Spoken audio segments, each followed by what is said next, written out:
en corazón delator, mientras tu sonrisa se marchitaba lejana a palabras, monstruos o finales. Cerraba el libro en silencio bajo la luz amortajada y dejaba pasar las horas escondido, esperando el momento perfecto para morderte los pies, despertarte como un duende, despedirme y no volver jamás. Construí un palacio de entrañas y huesos, con estancias amplias y pasadizos secretos, sin fantasmas ni telarañas, con torres altas como el mismo cielo. Poblé sus estancias con gatos y ciervos, hice llenar el pozo con aguas del mar muerto. Me senté en el patio junto al pozo, esperando como un idiota a que me habitaras.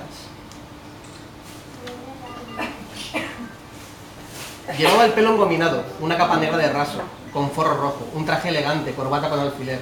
Paseaba cada día al anochecer por los parques, mostrando cierto carácter aristocrático y misterioso. Hasta que un día los niños comenzaron a gritarle, a lanzarle barro, piedras, gravilla, a ahuyentarlo, pese a sus intentos por mostrar los colmillos, para asustarlos diciendo que era un no muerto, un ser poderoso y antiguo. No le hicieron caso y volvió sucio a casa, la capa rasgada, el monóculo perdido. Acarició el ataúd sellado de su esposa y lloró sangre hasta que acabó por secarse, último descendiente de una estirpe de dragones.